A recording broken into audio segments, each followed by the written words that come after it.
Good afternoon, everyone, and welcome to Ethics Grand Rounds. People are still joining us, but I think I'll begin just so that we make sure that we have enough time for our speakers to do their full presentations today. My name is Deb DeBruin. I'm interim director of the Center for Bioethics at the University of Minnesota. And I want to acknowledge, as we begin recent events around equity in the state of Minnesota. Tuesday's historic verdict in the trial of Derek Chauvin represents significant progress in the movement for racial justice. And as we celebrate that progress, we recognize that there's a lot more work to do. I want to note that the Center for Bioethics has been focusing our programming on equity issues throughout this academic year. Recordings of previous events can be found on our website. The center makes all of these resources available free of charge. Today, we're grateful to have Dr. J.P. Leider and Dr. Elizabeth Wrigley-Field with us to lead a conversation about racial disparities in the COVID-19 pandemic and what can be done to promote equity in COVID-19 response. Before I introduce our speakers, let me make just a few kind of housekeeping or logistics notes. Next slide, please. So we will use the Q&A function to collect questions from you all for the speakers. So if you do have questions, please type them into the Q&A, not the chat, but the Q&A function. We will monitor that and address those questions all after both speakers have finished their presentations, so at the end of the talks. But you can add them into the Q&A function at any time. If you have any technical issues, we ask you to use the chat function for that, and Center for Bioethics staff will address those issues with you privately to try to resolve them. Biomedical engineering students, you can email the Center for Bioethics main email address, which you see on the slide there, indicating your attendance so that you can get credit for attending today. And for those of you who are interested in getting interprofessional education credit for health professions students, you will receive information after the session about how to do that. Next slide, please. I want to acknowledge our co-sponsors for today's event. The center works hard to try to work in partnership with programs across the university to bring you our programming. And we're really grateful for the partnership of these co-sponsors today: the Program in Health Disparities Research here at the U, the Department of Sociology, the College of Pharmacy, the School of Public Health, the Med School, the School of Nursing, and the Minnesota Population Center. Without further ado, I will introduce our speakers now, and I'm going to do relatively short presentation or introductions just so that they have plenty of time to present their really important data. Dr. J.P. Leider is a senior lecturer in the School of Public Health at the University of Minnesota and an affiliate faculty in the Center for Bioethics. He worked on the Minnesota Pandemic Ethics Project, which issued guidance in 2010, as well as the project to develop ethics guidance for crisis standards of care in Minnesota in 2016. He's currently a member of the Minnesota COVID Ethics Collaborative and a subject matter expert on the Minnesota Department of Health's Vaccine Allocation Advisory Group. He's the University of Minnesota lead on the Minnesota Resource Allocation Platform, which we lovingly call MinRAP, which is a joint project between the University of Minnesota and the Minnesota Department of Health that equitably connects Minnesotans with monoclonal antibody infusions. Dr. Elizabeth Wrigley-Field is an assistant professor in the Department of Sociology and a faculty member in the Minnesota Population Center here at the University of Minnesota.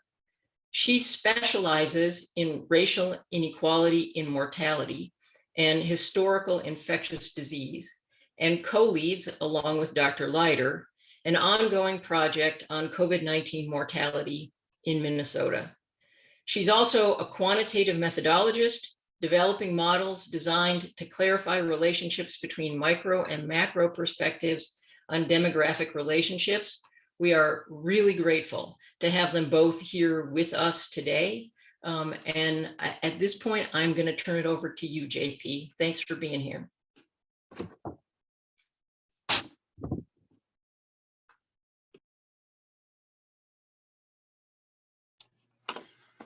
I appreciate the invitation and the opportunity to present. And thank you also for noting the context in which we are presenting. The trial results represent a step in accountability, so a necessary but not sufficient condition of compensatory social justice. What you'll hear from us today is a reflection on the evolution of the pandemic in terms of cases, in terms of mortality in 2020, and so exists in a complex environment of systematic and structural racism and the sequelae of that. So what we're talking about will highlight some of the deepening disparities, and especially Dr. Wrigley-Field's presentation. What I want to do, though, is set the stage and talk about this continuum of cases to hospitalizations, ICU admission, and deaths in terms of COVID-19 infection. And where we'll start here in part one is looking at occupational case data provided by the Department of Health, where they collect information on confirmed cases, and we were able to both manually and using some automated coding get a sense of occupational or job family information from over 120,000 of these cases in the course of 2020. So what I'll be doing today is using an analytic sample of really just those 14 to 64 for comparison's sake, from ostensibly January through December, but really, of course, through about March and April through December. So we'll be looking at critical workers, those being sometimes called frontline or essential workers, those folks early on who we hoped and expected would show up to their jobs in terms of helping society continue helping respond to the pandemic, but placed them at higher risk. And one of the things you'll hear from me, and you'll see in slide after slide, is that who bore the burden of COVID infection. And you can see that reflected in who is an essential worker in our state. From part one, we'll move into more of a deeper analysis with Dr. Wrigley-Field on mortality and deepening disparities therein, and then we'll circle back as to what that means for vaccination policy and ethics. In terms of the case data that we have available to us that we were able to code, I'll show you a couple slides as we proceed that look at the early phases and the later phases in 2020 of the pandemic and highlight a couple of the differences that we see overall, but also what that might mean for considerations of disparities, racial and ethnic disparities in critical worker status and risk. What you can see here is that in the early days, we've got case counts weekly, and you can see that the peaks and the evolution for different worker types look fairly different in our state, and this makes sense, right? Like we talked about a moment ago, and like the governor said several times over the course of these months, healthcare workers and other types of critical workers were absolutely essential for the continued functioning of Minnesota in response to the early days of the pandemic, especially when we didn't know too much about protection, didn't have enough PPE generally, and especially how to keep people as safe and healthy as possible. What I want to highlight, though, is that this early phase and the relative counts look really different between healthcare workers, non-healthcare workers, and then as we move into the later stages of 2020, what I want to put in your minds is that we're going from a place where it's occupational risk-based, in my view, to where you're seeing people who happen to be critical workers that are getting COVID, right? So this is when community spread was becoming very widely known. There were news stories published at the time about folks in the Mayo system and other healthcare systems in Minnesota where clinicians, frontline clinicians, were getting COVID more often, not associated with their work, but from out in the community.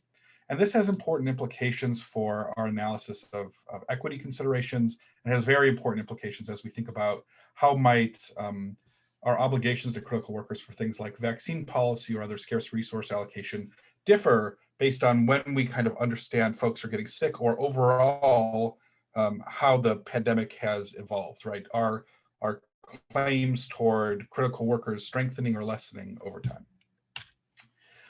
One way we can look at whether there's a disproportionate risk associated with certain kinds of work is pretty straightforward, right? Pretty facile.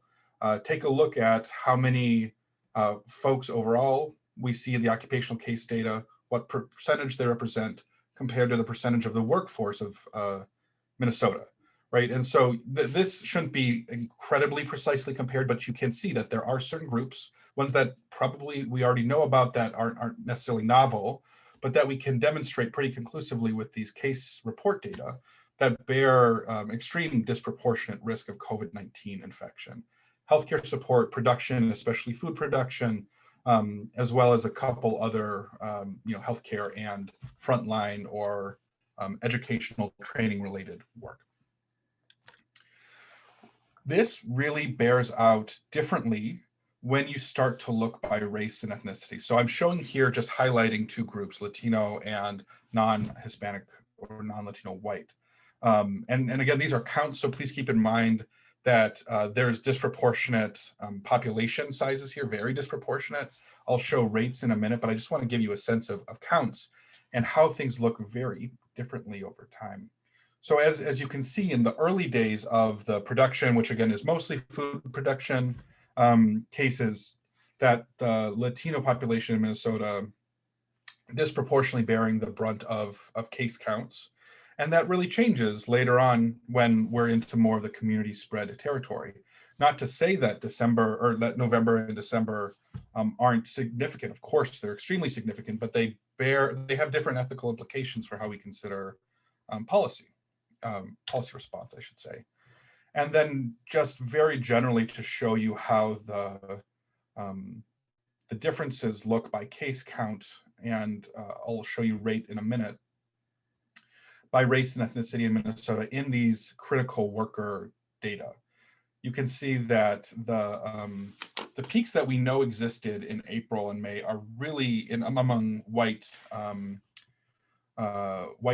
case respondents here, really kind of marginalized, or at least you can't really detect it anymore given the size of the November surge.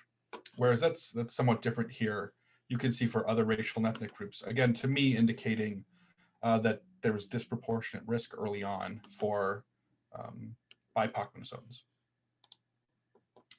When we look at crude case counts, so just cases per 100,000 in this age group, you can see among critical workers how this progresses over time, right?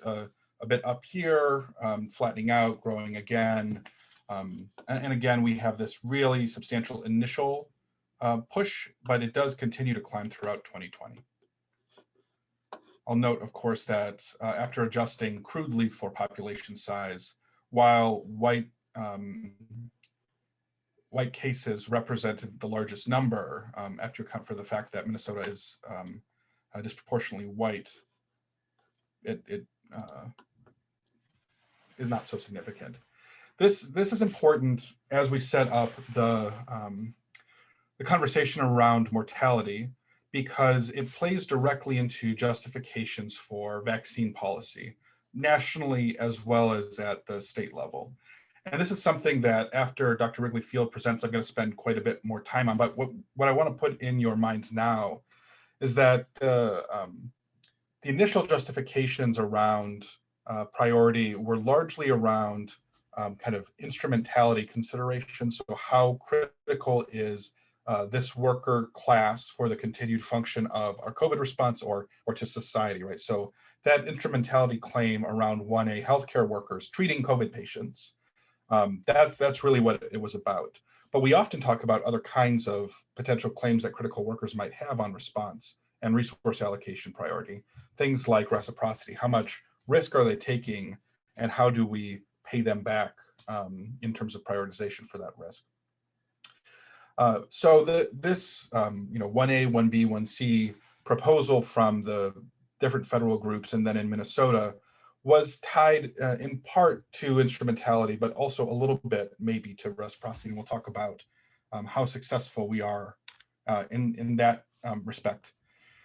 One of the last things I want to show before we move to the mortality conversation is what did the early cases look like by this priority group? Now, I want to say up front, this is my best guess at classifying based on the guidance we have.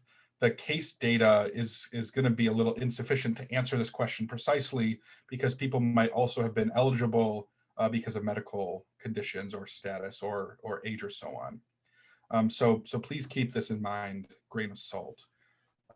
But maybe to the surprise of no one here, if you had used our current guidance and looked back at the cases early on, you have the healthcare worker, healthcare support folks that are directly interacting with COVID patients, represent the bolus in the early month or two, but then really it's 1B, which we all know in this space is the largest group overall. So it's not surprising that they're also the largest number of cases, but it's helpful to see how this stabilizes over time and think about what does that mean as we started implementing the vaccine policy later in 2020, early 2021. And then finally, how does this bear out by race and ethnicity? So what you can see here is in terms of crude rates, again, Asian, Black, Latino Minnesotans bearing, who are critical workers, bearing a much higher burden of COVID-19 infection.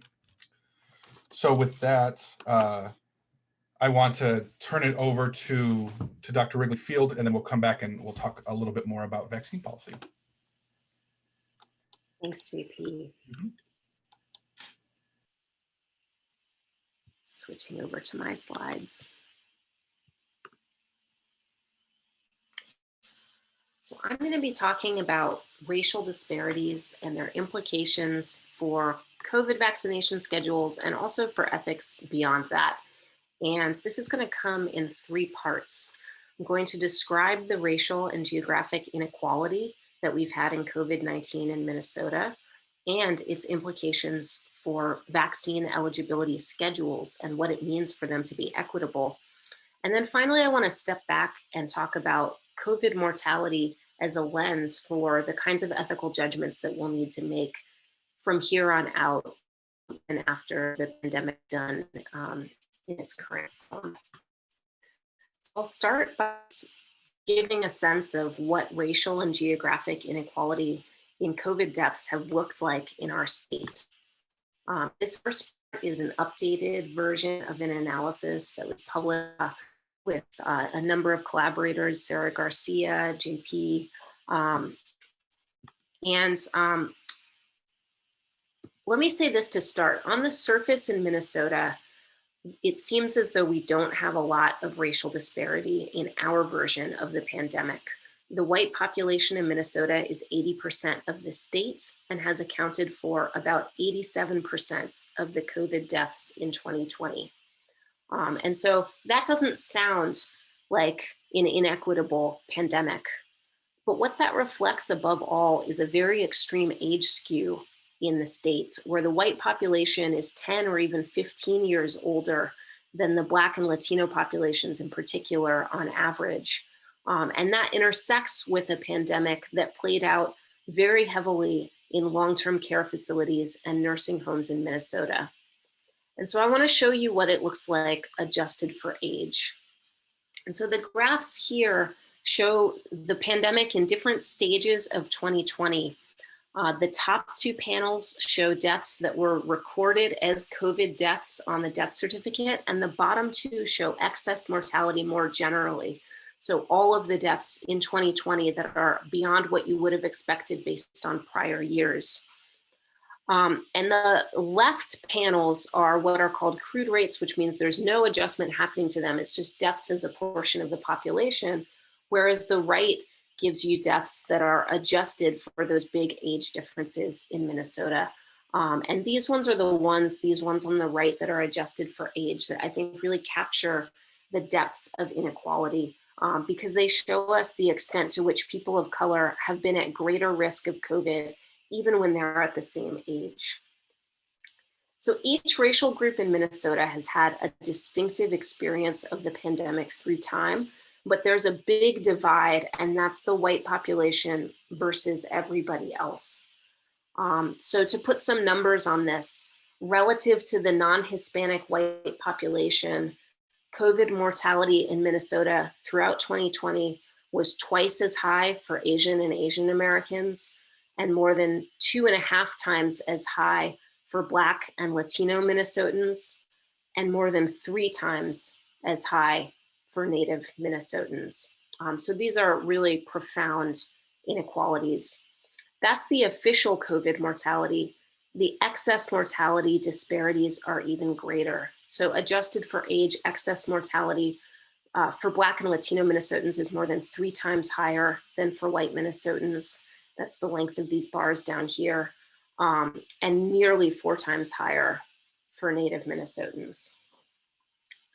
And that discrepancy between COVID and excess mortality reflects that the official confirmed COVID deaths are the vast bulk of the excess mortality in the white population. They account for 87% of those deaths, but actually a much smaller portion of deaths for other racial groups, 70% for Black Minnesotans, as low as 65% for Native Minnesotans. And the reason I emphasize that is that that tells us that as profound as the disparities that we've seen in these COVID statistics are, they understate the real degree of racial inequality in who has died in 2020. So the official COVID statistics only show us part of the inequality that's happened. These disparities can be understood in a deeper way by asking how they emerge spatially in the states. So what I'm showing now is work under review with Sarah Garcia, JP, and with David Van Riper. This graph shows the distribution of populations and deaths in Minnesota by area deprivation index. So I'll explain how to interpret this. The area deprivation index is a multidimensional construct that measures deprivation through things like the unemployment rate or the poverty rate, 16 different dimensions of economic deprivation that happen at a really localized geographic level. So this is really individual neighborhood levels. And we've grouped them here into 10 pieces. So a higher number means a more deprived neighborhood. The green bars here show how the population is distributed, and the purple hollow bars show how the deaths are distributed.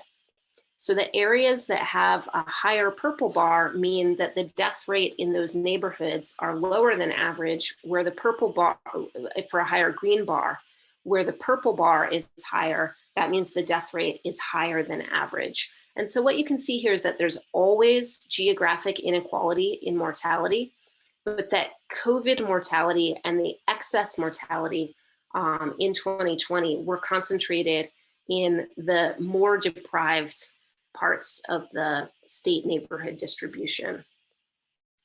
We can understand this in more detail when we look at COVID deaths by region and by race. So that's what this graph does. And I want to highlight a couple of things. The thing that probably jumps out to most of us first is just the staggering height of these purple bars. And what that's telling us is that COVID mortality rates in the most deprived neighborhoods in Minnesota were just astonishingly high. And this is true for white Minnesotans, but it is much more true for Minnesotans of color. So this implies that the action here, or the inequality that really matters, is not just about deprivation in a general sense, but it really is about these most extremely deprived neighborhoods. But I also want you to notice how different the population distributions are. So just the shapes of these green bars. This is also highlighting that, for example, the white metro population really lives in advantaged neighborhoods in a way that's not true for outstate and is not true for people of color in any part of the state. In fact, these metro white distribution and the outstate people, BIPOC distribution are almost inverses of each other in terms of how the population, what kinds of neighborhoods people live in. So finally, I want to look more systematically at how these two dimensions of disadvantage, racism and economic deprivation that are encoded into neighborhoods interact. And that's what this graph does. So the total length of the bars here is the absolute difference in mortality between people of color and white people in Minnesota, adjusted for age and gender. We adjusted these for gender because of the vast gender disparities in COVID mortality risk, where men are at higher risk. So we're showing these disparities for different geographies, the metro area, outstate, and the state as a whole, and also for different types of mortality, pre-pandemic, confirmed COVID excess, and 2020 in total. And so the first thing I want to highlight is that the total mortality in the total BIPOC white inequality in mortality before the pandemic was about 136 deaths per 100,000. And in 2020, it was 344. So it increased by a factor of 2.5. That's a staggering increase in inequality. The nature of that inequality also shifted. So the colors of these bars represent a statistical decomposition that breaks these disparities into, on the one hand, a kind of a racial inequality that's associated with neighborhoods. So the purple bars here tell you how much of the racial disparity is associated with people of color living in more deprived neighborhoods. And the green bars here tell you how much of that racial disparity is associated with people of color being at greater risk, even when they're in the same kinds of neighborhoods as white people. And so one thing you can see is that before the pandemic, most of the action here was between neighborhoods, these purple bars, especially in the metro area. So most of the racial inequality before the pandemic was associated with people of color living in more economically deprived neighborhoods. And that changes in the pandemic, not because the between neighborhood inequalities shrink, actually they grow, but it's because the within neighborhood inequalities grow more, much more. And so the part of the story in 2020 is that people of color had vastly greater mortality, even net of the quality of neighborhoods that they lived in. And so this summary of these kind of descriptive results about racial and spatial inequalities in COVID mortality, these set the stage for the second part of this portion of the presentation, which is about, well, what does that mean about COVID vaccine eligibility and ethics? And this analysis is coming from, this is a preprint that was part of a large research team concentrated here in Minnesota and also in California. And the first thing that we want to argue is that age-based eligibility for COVID vaccination has systematically prioritized lower risk white people above higher risk people of color. And I want to make this argument in two ways. The first is about the deaths that would be averted if you vaccinated everybody above a particular age threshold. So for example, if you eliminated all the COVID deaths that happened in 2020 above age 65, you would have eliminated in Minnesota more than 3/4 of the white deaths, but less than half of the deaths to people of color. And that reflects both the real differences in the age distribution, so the white population being so much older, but it also reflects profound differences in the death rates, such that younger people of color, so people of color who are middle-aged instead of elderly, were actually at quite high risk. So that's the second piece of why we're arguing that age-based vaccination schedules have systematically prioritized white people, is that if we peg vaccination to the mortality level of, let's say, the 65 plus population, So in January, when Minnesota said, if you're above age 65, you should be eligible for the vaccine, that's like saying if your mortality is above this threshold, this horizontal line here that represents the state COVID mortality level for 65 to 69-year-olds, your mortality is high enough that you should be eligible. But that same mortality level would imply that people of color who were as young as age 50 should have been eligible as well, because their mortality was higher than the state 65 to 69 level. And yet, 50-year-olds or 55-year-olds or 60-year-olds, people of color whose mortality was higher, had to wait about almost 3 months longer to become eligible for vaccination. So a focus on age alone has meant that lower risk white people were prioritized for vaccination above people of color whose risk was actually higher. So the next question we wanted to ask is, well, what would alternatives be? So an obvious alternative would seem to be prioritizing people of color directly for vaccination. And I think that there is a lot to be said for that in light of the depth of these disparities. But there's also a lot of reasons why we might not want to wish to do that. It's not clear that it's legal. It is not clear that it's politically tenable. And it also is not clear that it wouldn't have unintended consequences of making the vaccine seem eugenic.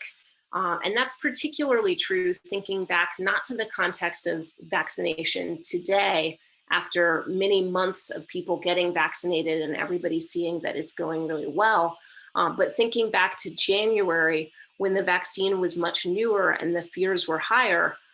We could imagine that a race-based vaccination eligibility system could have had unintended consequences in that context. And so one of the questions we wanted to answer is, well, are there alternatives that are race neutral on their face, but would achieve some of the same equity ends, specifically using geography? And so we use the same kinds of economic deprivation measures as in the first part, as in the descriptive results that I showed you earlier, to explore this. And so the criterion that we're using here to evaluate vaccination schemes is that equity is violated whenever one of two things happens: whenever lower risk white people are eligible earlier than higher risk people of color, or whenever lower risk people living in economically advantaged neighborhoods are eligible before higher risk people living in more economically deprived neighborhoods. And so what we want to know is, can you increase equity by targeting geographic areas that are at higher risk, and how much further does that get you? And so this graph explores a set of strategies that said, whatever is the mortality peg for eligibility, like if it's age 65 for the state, that's a certain mortality level that makes you eligible. What if we also made people eligible in economically deprived areas of the state if their mortality was higher? So that might mean going down to age 55 or age 50. And essentially what this graph is showing you is that doing that kind of geographic targeting would be better at targeting high mortality groups than age-based vaccination would alone, but it doesn't work as well as a direct race targeting measure would have. And that's because race is just such a powerful predictor of COVID mortality risk in Minnesota. We also explored a strategy that involves not defining economically deprived neighborhoods as a group, but just asking which neighborhoods had the highest COVID mortality in 2020, and what would have happened if very early on you had tried to prioritize those neighborhoods in general, vaccinating all adults regardless of their age, even when eligibility otherwise was limited to people who were quite old. And our simulation results suggest that this kind of neighborhood targeting would have been an improvement on age-based eligibility, to the extent that it meant that higher risk older people in those neighborhoods were more likely to be vaccinated. So you can imagine people who would be eligible by their age, but actually haven't been that likely to get the vaccine because of the way that the rollout was organized, but might have been more likely to get it if their neighborhood were targeted, if there were walk-in clinics, if people they knew were getting it in the neighborhood, and to the extent that those dynamics could have been brought into play by neighborhood targeting. We argue that it would have been the right thing to do even quite early on in the vaccine rollout.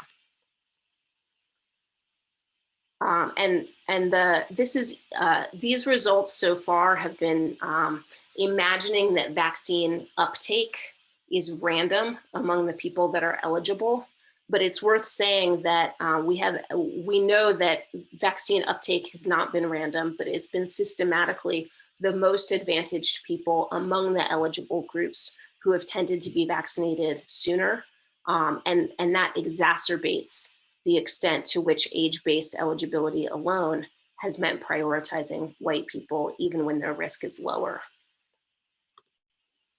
Now, I want to step back and I want to think about, I want to say something about where this leaves us, not just in the pandemic, but afterward.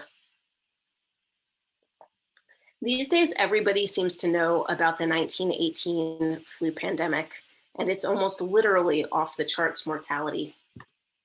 What fewer people know is that white mortality during the 1918 flu was less than Black mortality was almost every single year through the 1930s. And that the white population's life expectancy in 1918 during that devastating pandemic was still higher than the Black population's life expectancy had ever been.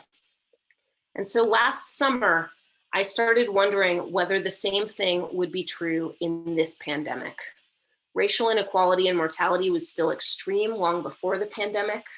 The best ever Black mortality and life expectancy in US history, those are denoted by these light blue dashed lines, those are similar to levels that whites experienced 20 or 30 years earlier. So you can think about it as though the normal everyday state of affairs is as though Black Americans were denied 2 or 3 decades of mortality progress.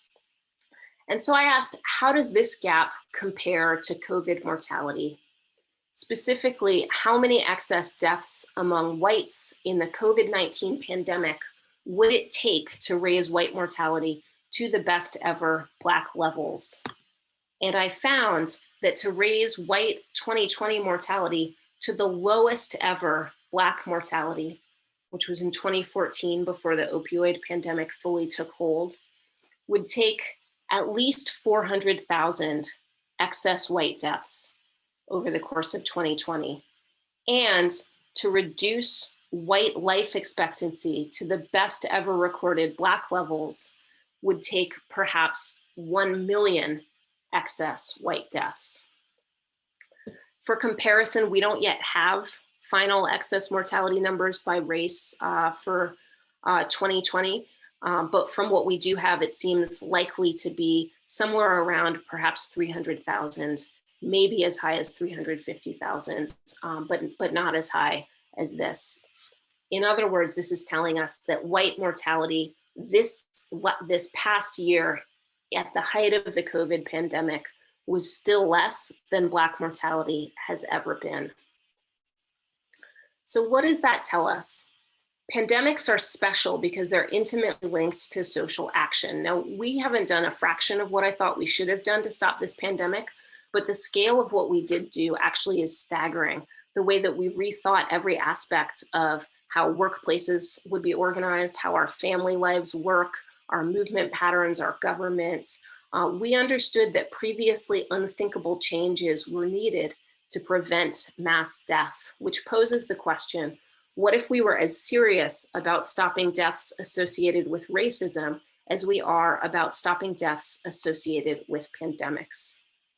When people propose radical changes to stop deaths and other harms that are associated with racism, the response they often get is that sweeping changes are unrealistic, I argue that the pandemic should take that response off the table. Racism produces a pandemic's worth of needless death every year. That was true a century ago, around the 1918 flu, and it's true today. And so our tools for fighting it should be pandemic scale tools as well. Our imagination and social ambition as we leave the pandemic should not be limited by how accustomed the United States is to profound racial inequality. And so as we think about what is needed in the future, instead of asking what's realistic, I argue we should ask simply what will work.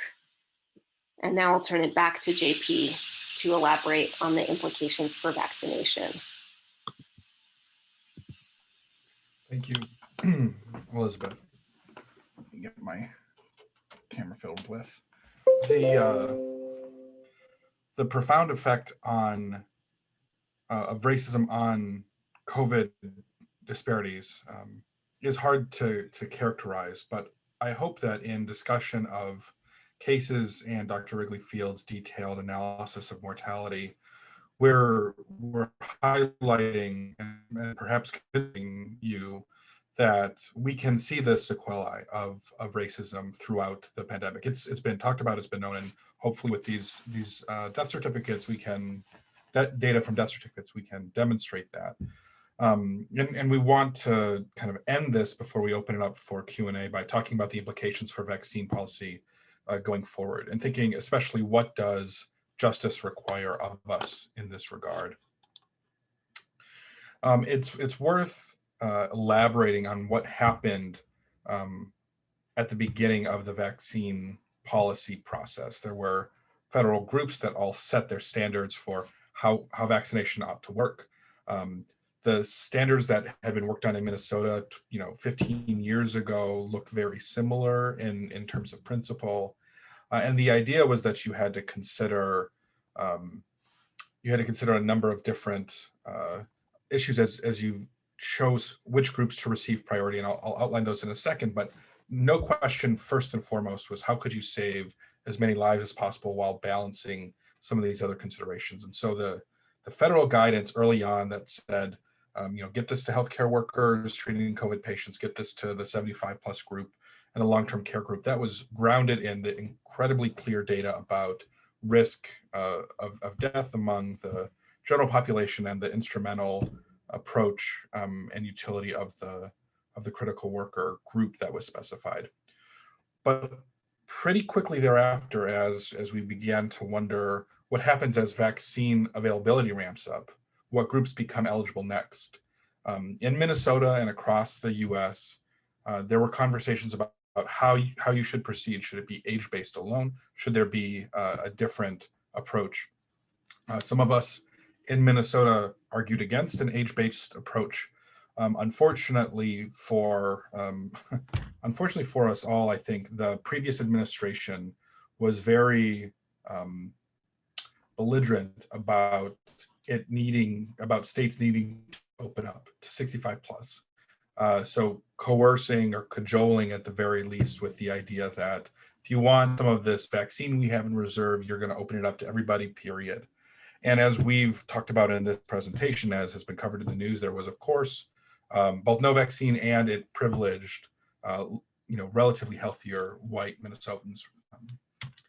And this is critical because we've talked about this kind of causal pathway of mortality disparities, looking at case incidence overall. So we started with critical workers. You can see this reflected in the general population. So these profound disparities lead to disparities in ICU admissions and, of course, into mortality. So this is just tracking COVID cases, ICU admissions, and mortality from the MDH data as reported, but we've shown you some more detailed outlines. In Minnesota, when thinking about how to respond to it, there were these key principles. I've already mentioned the first one, and thinking about what does it mean to promote justice? How can we deal with health inequities? How can we be transparent? I think it is a fair question to ask, how successful was Minnesota in achieving these principles? And how successful were we as vaccine eligibility opened up more and more? So 1A, we've already talked about why prioritize that group. 1B, similar kinds of concepts, right? You're seeing the implementation of ethics guidance and other kinds of guidance into actual allocation proceedings. But the problem in our view is that it did not handle the general public, the risk in the general public and the equity considerations well, and it probably didn't handle the critical worker priority groups as well as we might have liked. That's somewhat challenging to reconcile because, at least for the critical workers, there's this real difference in how we're seeing people actually get sick, right? Or at least a preponderance of evidence suggesting that community spread, especially later in the year, was really what was resulting in these higher counts of critical workers. Now, if you have a shortage of clinicians, you have a shortage of clinicians. So the instrumentality claim is still very strong, but the reciprocity claim is arguably a little bit weaker. The problem, though, of course, is that it's the reciprocity, instrumentality, it's not playing out evenly among different racial and ethnic groups in our state, because people of color are more likely to be critical workers generally. And in Minnesota, we saw that they're more likely to be represented in the COVID case data. Then the issue becomes, how do you reconcile this when you're setting your vaccine policy? And as Dr. Wrigley-Field talked about, how you set that on the general public side, if you're doing it by age alone, you handle very different age groups and the benefit accruing very differently to different age groups. So what we want to say is there's been significant improvement in uptake by race and ethnicity in the last 4 weeks, 6 weeks. There were there's this enormous period, 8, 10 weeks, 12 weeks, depending on how you count it, where folks that we argue ought to have been eligible were not eligible. How do we make up for that? So we can continue to talk about needing to actually prioritize access for PPE so people can be safe, prioritize access for therapeutics and for vaccines. How do you prioritize vaccines when everybody is eligible? You can do it by allocating a little bit differently, getting more vaccine availability in certain areas, either geographically or by other means. You can do it at the individual level, right? It's people's characteristics, getting a call first, even though there's a bunch of eligible people, you can still prioritize by calling certain groups first. And we have seen the state and healthcare institutions do that, which I applaud. But what else can we do generally? So in thinking about this, we're still kind of grappling with how do you try and reconcile or create some recompense for this 8 to 10 to 12 week gap in eligibility for BIPOC Minnesotans.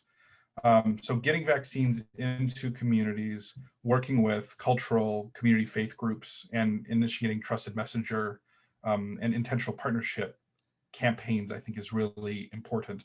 We can also, as a state and the feds, invest specifically and explicitly in expanding equity in access.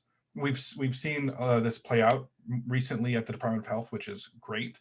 This can mean carving out vaccine allocation for specific initiatives, creating accountability measures and transparency measures so we know we're successful in our approaches, and we're seeing more to play.